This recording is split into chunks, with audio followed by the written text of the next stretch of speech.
आप श्रवण कर रहे हैं भगवान महावीर की वाणी।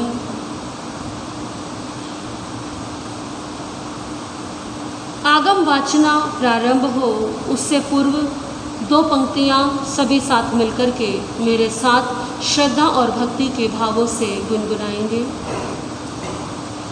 श्रद्धा से शास्त्र श्रवण करके जो जीवन में अपनाते हैं, श्रद्धा से शास्त्र श्रवण करके जो जीवन में अपनाते हैं, भव सागर से ऐसे साधक आनंद सहित तर जाते हैं।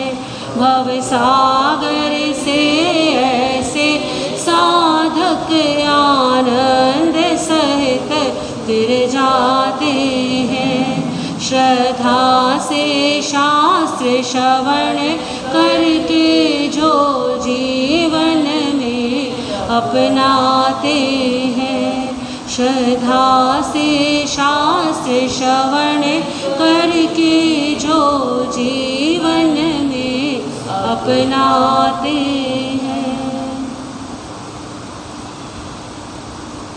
बोलिए भगवान महावीर स्वामी की।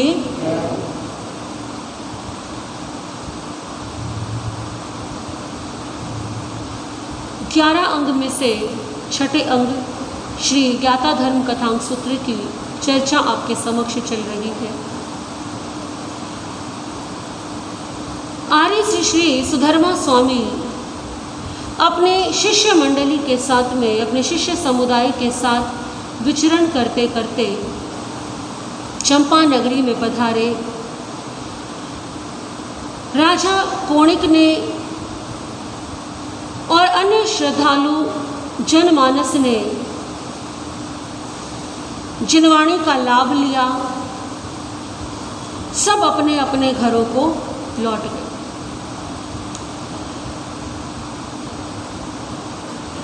इसके पश्चात आर्य सुधर्मा स्वामी के प्रमुख शिष्य आर्य जम्बू स्वामी अपने गुरु आर्य सुधर्मा स्वामी के नजदीक आते हैं। चरणों में सिर झुका करके विनय भक्ति के साथ में वंदन नमस्कार करते हैं और निवेदन करते हैं कि गुरुदेव, आपकी अनंत कृपा, आपने मुझे पांचवें अंग व्याख्या प्रज्ञप्ति का वर्णन फरमाया। निवेदन है आपके चरणों में, अब आप मुझे छठा अंग उसकी व्याख्या प्रदान करें, उसकी वाचना प्रदान करें। अत्यंत जिज्ञासु हृदय आर्य जम्बू का। और यदि आप आगम वाचना श्रवण करेंगे या स्वाध्याय करेंगे तो आप पाएंगे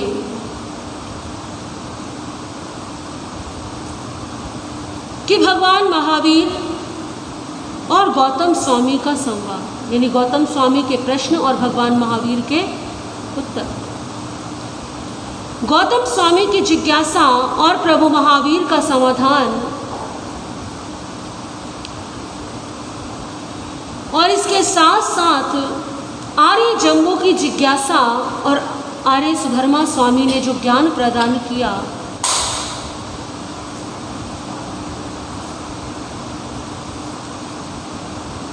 हमारे पास जो जनवाणी है,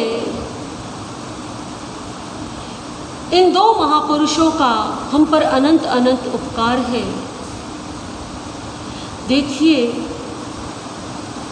जिज्ञासा कोई एक रखता है, लेकिन समाधान तो कितनों का हो जाता है। कई बार कुछ लोग प्रश्न करते हैं कि गौतम स्वामी तो स्वयं इतने ज्ञानी थे, तो गौतम स्वामी हर प्रश्न भगवान महावीर से क्यों पूछते थे? आता होगा ना कई बार आपके मन में कि गौतम स्वामी स्वयं इतने विद्वान हैं, 14 पूर्व के ज्ञाता हैं। गौतम स्वामी स्वयं ज्ञानी है, विशिष्ट ज्ञानी है। ऐसा कोई प्रश्न नहीं जिसका उत्तर गौतम स्वामी के पास ना हो। लेकिन गौतम स्वामी मन है पर्यवज्ञानी भी है। कौन सा ज्ञान है उनके पास? 4 ज्ञान थे ना गौतम स्वामी को, मति ज्ञान, श्रुत ज्ञान, अवधि ज्ञान और केवल एक ही की कमी रह गई थी, केवल ज्ञान की।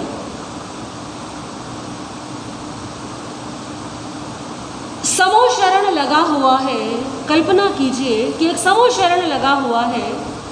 उस समो शरण में कितने कितने व्यक्ति जो है जिनवाणी का लाभ लेने आ रहे हैं, देशना श्रवण करने के लिए आ रहे हैं।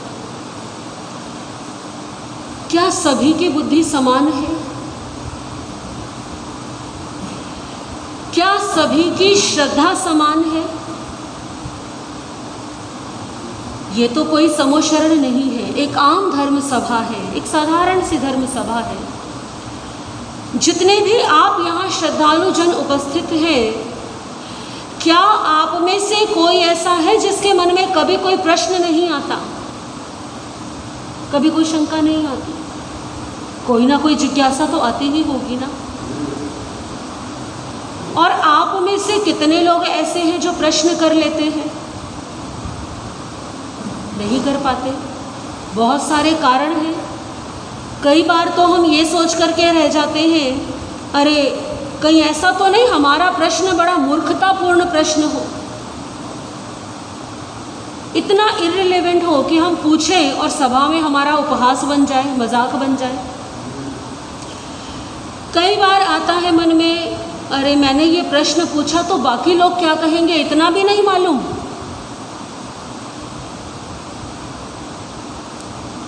कभी मन में आता होगा कि मैंने यदि ये प्रश्न पूछ लिया तो ये सब लोग मुझे शंका की नज़रों से देखेंगे कि अरे तुम जैन होकर के ऐसे प्रश्न पूछते हो। आता होगा ना इसी मन में ऐसे ऐसे विचार। अब समाधान कैसे हो?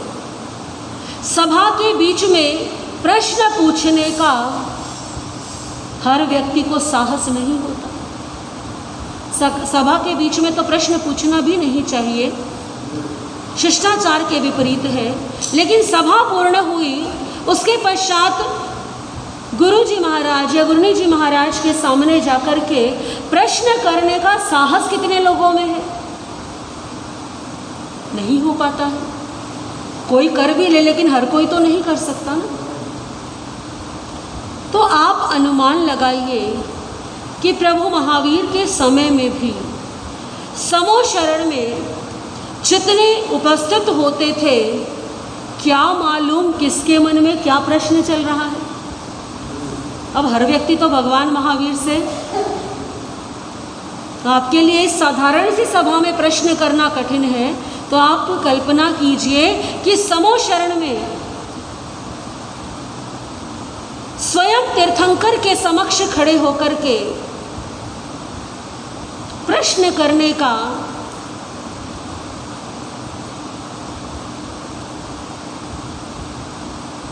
तो गौतम स्वामी मन है पर्यवज्ञानी। मन है पर्यवज्ञानी कैसे होते हैं?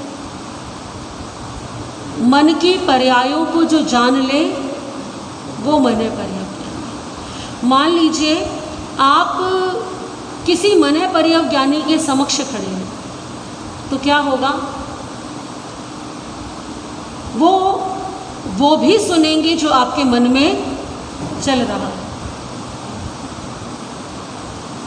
उन्हें वो भी पता लग जाएगा कि आप क्या सोच रहे हैं। आपके मन में कोई शंका है, कोई भाव है, उसे वो समझ जाएंगे। ये मन है पर्यवज्ञानी। तो गौतम स्वामी मन के भावों को समझते हैं। अब समाधान कैसे हो? तो गौतम स्वामी क्या काम करते हैं? एक मध्यस्थ का काम करते हैं, एक बीच की कड़ी का काम करते हैं। मान लीजिए आपके मन में कोई प्रश्न आ रहा है, आपका साहस नहीं है पूछने का, लेकिन कोई एक व्यक्ति ऐसा हो जिसमें श्रद्धा है, साहस है, प्रश्न पूछने का शिष्टाचार भी है, और वो जनमानस के भावों को समझ करके आपके प्रश्न को कहाँ तक पहुँचा दे? जहाँ से समाधान हो वहाँ पहुँचा दे और आपका समाधान हो जाए। दूसरा कारण, क्योंकि ये तो कारण हुआ कि प्रत्येक व्यक्ति पूछ नहीं सकता, प्रश्न नहीं कर सकता, तो गौतम स्वामी क्या करते हैं? देखते हैं, समझते हैं, और जो उचित समझते हैं वो प्रश्न भगवान महावीर से पूछ लेते हैं। उत्तर देते हैं प्रभु महावीर, किसका नाम लेकर के? हे गौतम, ऐसे ही कहते हैं। लेकिन समाधान कितनों का हो गया? सबका हो गया, जितने भी वहाँ पर बैठे हैं। दूसरा कारण, यदि किसी के मन में प्रश्न चल रहा है और गौतम स्वामी भी विशिष्ट ज्ञानी है, समाधान तो गौतम स्वामी के पास में भी है। जो गौतम स्वामी केशी श्रवण के सभी प्रश्नों का उत्तर दे सकते हैं, क्या वे गौतम स्वामी समो शरण में आने वाले श्रद्धालुओं की जिज्ञासाओं को शांत नहीं कर सकते? कर सकते हैं, परंतु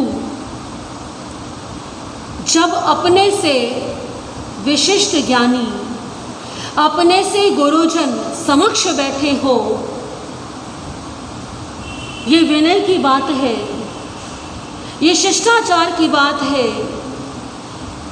प्रश्नकर्ता का प्रश्न है और जो बीच में कड़ी बना हुआ है व्यक्ति, या जो समाधान करवा रहा है, उसे भी आता है।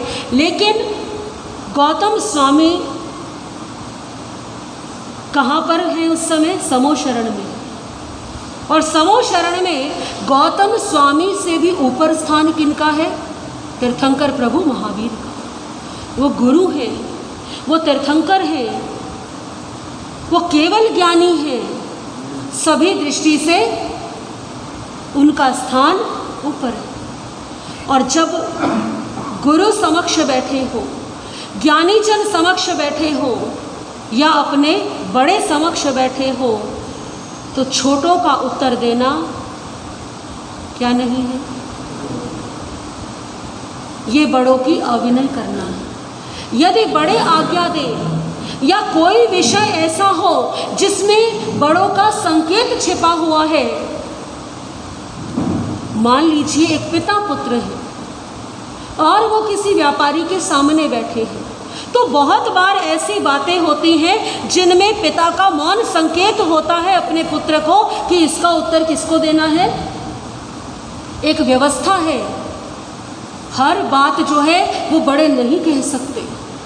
तो एक व्यवस्था की दृष्टि से यदि बड़ों के समक्ष उत्तर दिया जा रहा है, समाधान दिया जा रहा है, तब तो बात अलग है। लेकिन ऐसी परिस्थिति है जहाँ पर बड़ों का ही बोलना उचित है, बड़ों का ही समाधान करना उचित है, और ऐसी परिस्थिति में भी यदि पुत्र बोले या शिष्य बोले तो ऐसा करना गुरु की अविनय करना है। तो समो शरण के अंदर, हालांकि गौतम स्वामी उस प्रश्न का उत्तर स्वयं जानते हैं, लेकिन गौतम स्वामी ऐसा नहीं कि उस व्यक्ति को अलग से कह रहे हो कि तुम्हारे प्रश्न का, तुम्हारी जिज्ञासा का ये समाधान है। नहीं, समाधान कौन करेंगे? जब भगवान महावीर सामने हैं तो समाधान भी भगवान महावीर ही करेंगे। ये विनय है गौतम स्वामी की। तीसरा कारण, भगवान महावीर केवल ज्ञानी है और गौतम स्वामी शुद्ध केवली 14 पूर्व के ज्ञाता है, मन पर्यव ज्ञान है उन्हें। परंतु केवल ज्ञान होने के कारण, तीर्थंकर होने के कारण, गुरु होने के कारण अधिक सम्माननीय कौन है? भगवान महावीर। जनमानस की सहज श्रद्धा का केंद्र कौन है? भगवान महावीर। वहां पर उपस्थित जन समुदाय किसके वचन सुनने के लिए उपस्थित हुआ है? भगवान महावीर।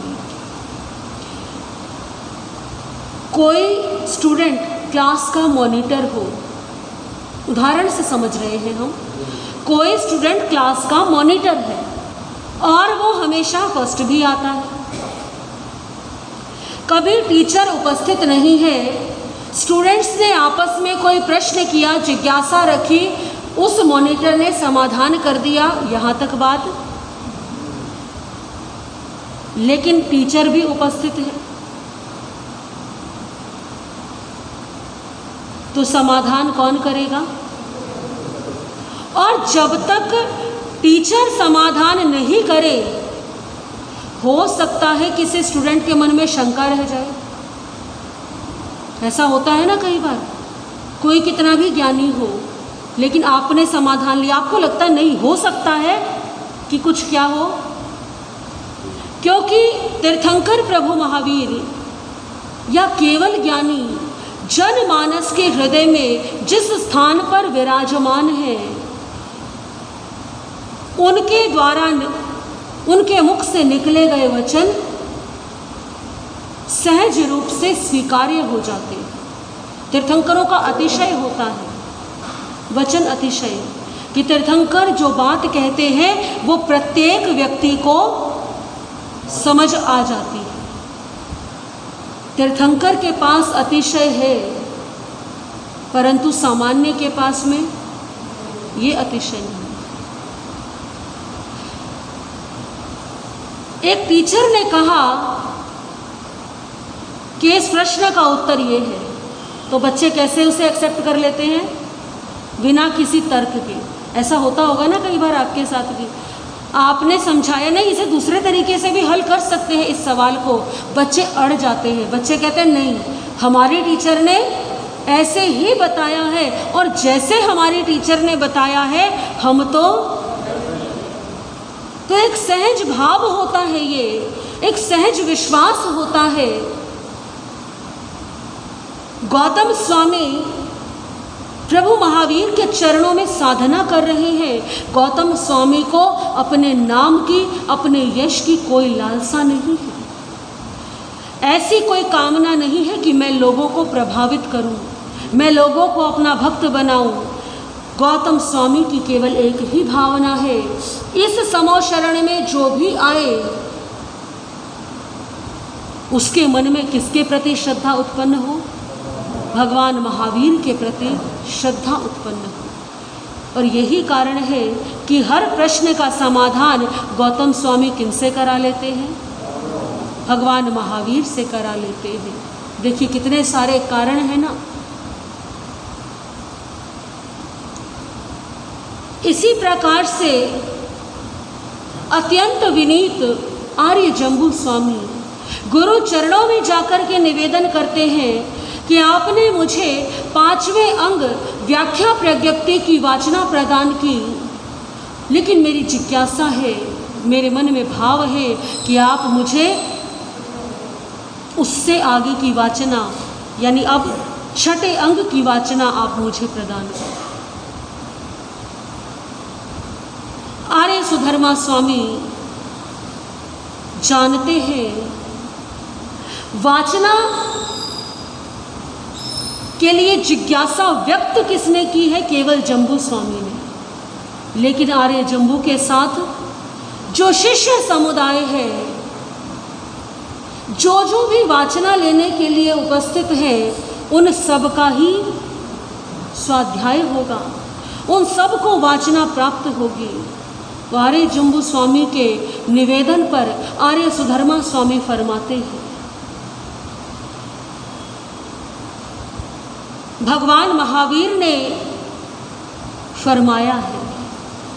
कहीं भी आर्य सुधर्मा स्वामी कोई अन्य बात नहीं कहते, वे केवल एक बात कहते हैं, भगवान महावीर ने कितनी विनय है, कितना अहोभाव है, जहां से ज्ञान प्राप्त किया है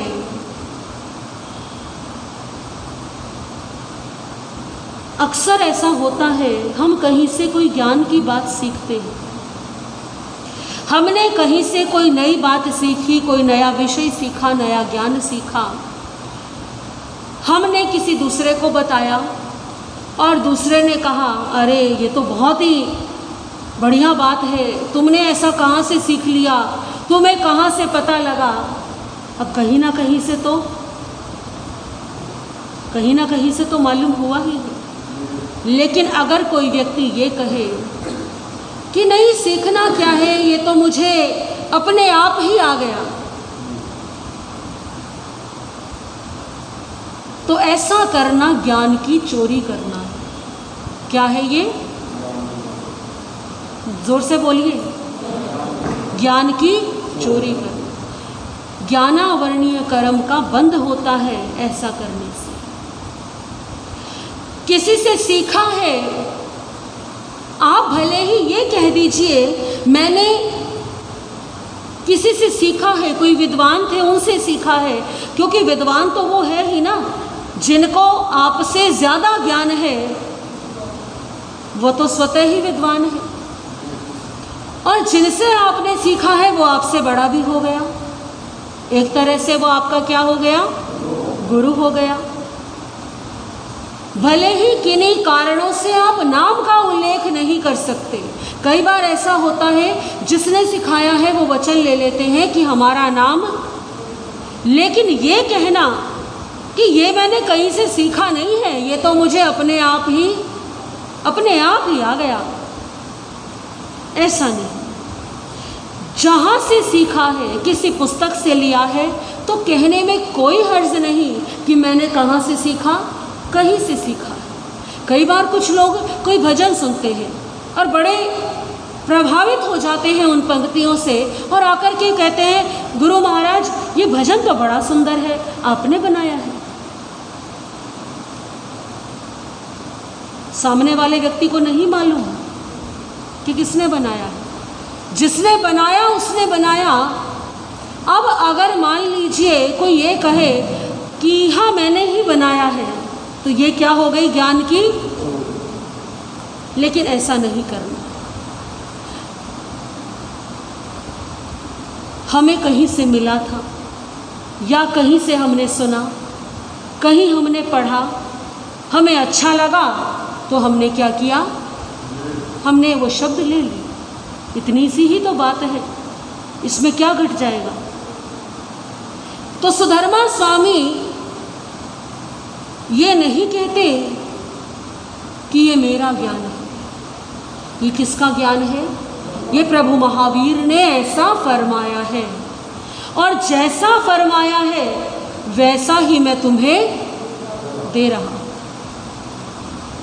गुरु चरणों में ऐसी विनय होनी चाहिए। जहाँ से जो ज्ञान लिया है उसे स्वीकार करने में कभी भी हिचकिचाना नहीं चाहिए। आर्य सुधर्मा स्वामी फरमाते हैं, हे जम्बू, छठा अंग नाम है ज्ञाता धर्म कथा। 2 भाग हैं, 2 श्रुत स्कंद है। एक श्रुत स्कंद में 19 अध्ययन है और दूसरे में 10 अध्याय है।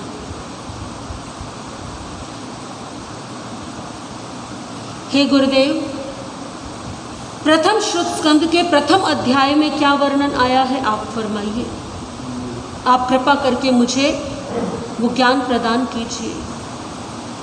आर्य सुधर्मा स्वामी ने यहाँ से वर्णन प्रारंभ किया आगे का कि प्रथम अध्ययन जो है प्रथम श्रुत स्कंद का, उसमें वर्णन आता है मेघ कुमार मुनि का। किसका वर्णन? मेघ कुमार मुनि का ये वर्णन है। यहाँ से अब कौन वर्णन कर रहे हैं? आर्य सुधर्मा स्वामी। कि भगवान महावीर का समय, जिस समय तीर्थंकर प्रभु महावीर विराजमान थे, उस समय राजगृही नाम की नगरी थी और उस राजगृही नाम की नगरी में राजा शैणिक राज्य करते थे। राजा शैणिक की अनेकों रानियां थी। राजा शैणिक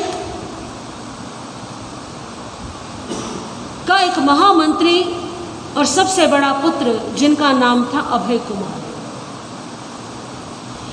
अपने महामंत्री अभय कुमार की सहायता से राजा शैणिक एक कुशल राजा बनके राज्य का संचालन कर रहे थे। राजा शैणिक की एक रानी थी जिनका नाम था धारिणी देवी। धारिणी देवी बड़े ही शांत चित्त, धर्म में मन को स्थिर करने वाली। एक समय रानी धारिणी ने स्वप्न देखा। स्वप्न क्या देखा? एक विशालकाय श्वेत रंग का हाथी उनके निकट आया और उनके मुख में प्रवेश कर गया। 14 महास्वप्नों में से एक स्वप्न है, शुभ स्वप्न। रानी धारिणी की नींद खुल गई। इतना तो रानी धारिणी को आभास हो गया, महसूस हुआ कि ये स्वप्न कैसा है, बड़ा ही शुभ है। रानी धारिणी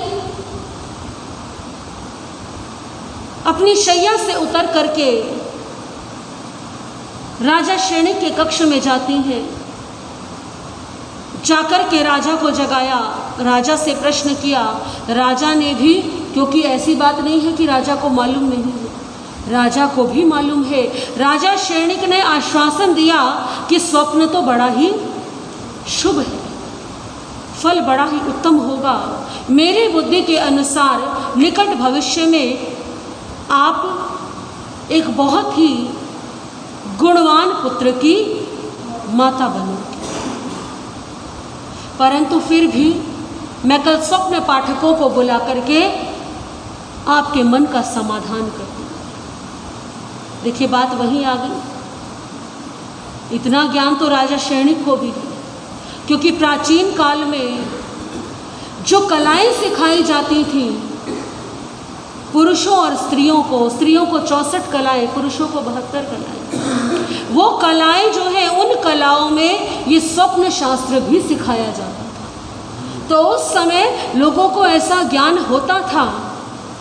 परंतु फिर भी अगले दिन राजा शैणिक ने स्वप्न पाठकों को विशेष रूप से आमंत्रित किया।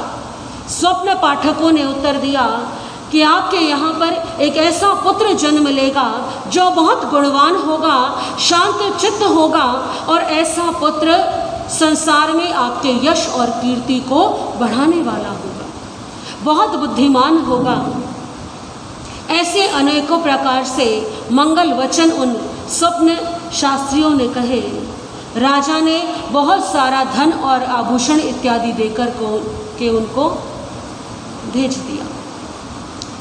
समय बीतने लगा। रानी धारिणी अपने संतान का, अपने गर्भ का सुखपूर्वक पालन करने लगी। समय बीत रहा है, लगभग 3-3.5 माह बीते और उस समय रानी धारिणी के मन में एक इच्छा उत्पन्न होने लगी।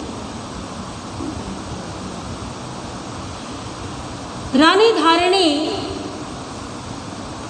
स्वयं ये जानती है कि उस इच्छा का पूरा होना इस समय पर संभव नहीं, क्योंकि इस संसार में मनुष्य के मन में ना जाने कैसी कैसी इच्छाएं जन्म ले लेती हैं, और सभी इच्छाओं की पूर्ति हो सके। हालांकि राजा है, रानी है, धन की तो कोई, लेकिन क्या सारी इच्छाएं धन से पूरी हो सकती हैं क्या? धन से आप साधन खरीद सकते हो, लेकिन प्रत्येक मनोकामना की पूर्ति। तो रानी धारिणी अब क्या कहे, किससे कहे? क्योंकि जो कार्य हो ही नहीं सकता उसके बारे में कहना भी व्यर्थ है। तो रानी धारणी बड़ी चुप चुप रहने लगी।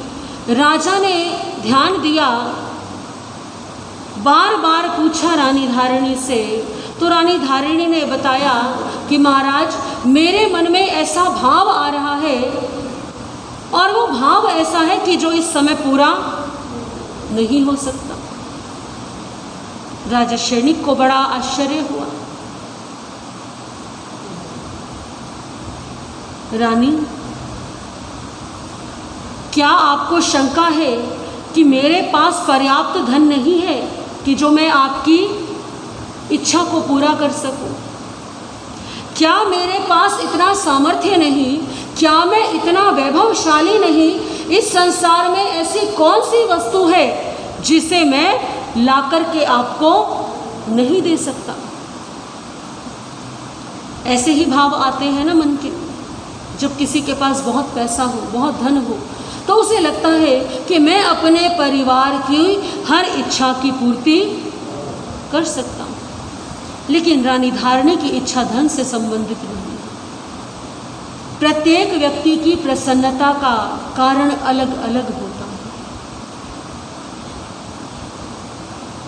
आप धन से साधन खरीद सकते हैं, परंतु उस साधन से आपको सुख मिलेगा कि नहीं मिलेगा, इस बात की कोई गारंटी नहीं। रानी धारणी ने बताया कि मेरे मन में ऐसी इच्छा उत्पन्न हो रही है कि चारों तरफ आकाश में मेघ घिरे हुए हो। क्या घिरे हुए हो? बादल हो, मेघ हो, काले काले मेघ हो, हल्की हल्की क्या हो रही हो? बारिश हो रही हो। आप कहेंगे ऐसा मौसम तो अभी हो ही रहा है। ऐसी हल्की हल्की मध्यम बारिश हो, वर्षा की फुहारें हो, चारों ओर हरियाली हो, पुष्प खिले हुए हो, ऐसे मनोरम वातावरण में मैं हाथी पर बैठ करके भ्रमण के लिए जाऊं। अब इसमें से राजा क्या क्या साधन कर सकता है? वो हाथी पर बैठा करके तो घुमा सकता है, लेकिन बादल कहाँ से लाए? प्रकृति किसी के भी वश में नहीं है। प्रकृति अपने अनुसार चलती है। प्रकृति के अपने नियम हैं, और प्रकृति का यदि कोई शोषण करता है या प्रकृति को बहुत ज़्यादा अपने अनुसार बदलने की कोशिश करता है, तो नुकसान किसका है? व्यक्ति का, स्वयं का। आज हमारे आसपास जितनी भी समस्याएं हैं ना, उन समस्याओं का मूल कारण क्या है? हमने प्रकृति का इतना दोहन कर लिया है, इतना शोषण कर लिया है।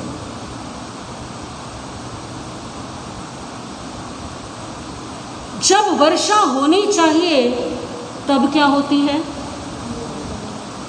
और जब होती है तो इतनी होती है कि जो चक्र है प्रकृति का, उस चक्र को हमने बाधित कर दिया है। पहले के समय में कच्ची जमीन हुआ करती थी, बारिश बरसती थी और पानी कहाँ जाता था? भूमि के अंदर जाता था। पहले जंगल हुआ करते थे, और उन जंगलों के माध्यम से जो वर्षा का पानी है वो सारा बहता नहीं था, वो कहाँ? ज़मीन में स्टोर होता था। फिर कुएं और बावड़ियों के कुओं के माध्यम से वो जल निकालते थे। आज चारों तरफ जंगलों को काट दिया गया है, कंक्रीट के जंगल बना दिए हैं हमने, चारों तरफ पक्की सड़कें हैं, पानी बरसता है, लेकिन क्या होता है परिणाम? सारा का सारा पानी और इस कारण से जो भूमिगत जल है उसका स्तर धीरे धीरे नीचे जा रहा है। और पानी का उपयोग हम कितना करते हैं? खाना पकाने, घर की साफ सफाई, इसमें इतना जल व्यर्थ नहीं होता जितना जल हम व्यर्थ करते हैं। किसमें करते हैं? नहाने में करते हैं, शावर खोल के, गाड़ी की धुलाई करने में, घर की धुलाई करने में। कभी बर्तन साफ किए जा रहे हैं तो नल पानी बहता ही जा रहा है। आप यदि अपनी दिनचर्या को देखेंगे तो पाएंगे जितने जल की हमें आवश्यकता है वो बहुत अधिक नहीं है, लेकिन जितना हम व्यर्थ कर रहे हैं वो बहुत ज़्यादा है। तो प्रकृति का शोषण हो रहा है और आज के समय में वैज्ञानिकों की बहुत बड़ी चिंता का विषय है ये कि भूमिगत जल इतना नीचे जा रहा है। कई जगह ऐसे हैं जहाँ पर भूमि में पानी बिल्कुल, सुना होगा ना आपने। और अगर यदि हम नहीं जागे, हम नहीं समझे तो वो स्थिति कहीं भी आ सकती है, हमारे यहाँ भी आ सकती है। लेकिन भारत तो नदियों का देश है और हमें ऐसा लगता है कि हमारे चारों तरफ तो खूब पानी है। प्रकृति किसी के वश में नहीं है। प्रकृति को व्यक्ति अपने अनुसार चलाने का प्रयास करता है, बदलने का प्रयास करता है, लेकिन जब प्रकृति बदलती है और अपने पर आती है तो सब चीज़ें अस्त व्यस्त हो जाती हैं। पहाड़ों पर इतने बांध बना दिए गए हैं कि आज पहाड़ों पर भूस्खलन होना कितनी आम बात है, पहाड़ों पर बादल फटना कितनी आम बात है। इसका कारण मानव ही है। लेकिन पहले के समय में इतना अधिक शोषण नहीं होता था प्रकृति का। राजा शैणिक को रानी धारिणी ने बताया कि मेरी क्या इच्छा है। राजा तो सोच में पड़ गए, क्या किया जाए। अब बादल तो किसी के भी बस में नहीं। फिर भी राजा ने आश्वासन दिया, वापस लौट आए। आज राजसभा में राजा का मन नहीं लग रहा, लेकिन राजा के पास उनकी हर प्रश्न का उत्तर है। महामंत्री अभय कुमार, महामंत्री अभय कुमार को हमारे आगमों में 4 बुद्धि के धनी कहा गया। आता है ना, बुद्धि हो तो किसके जैसी, दिवाली पर मांगते हैं ना ऐसा। रिद्धि हो तो किसके जैसी, आपको रिद्धि नहीं चाहिए, रिद्धि हो तो किसके जैसी, शालिभद्र के जैसी। और बुद्धि हो तो किसके जैसी। देखो हम कितने चतुर हैं ना, हम सब कुछ चाहते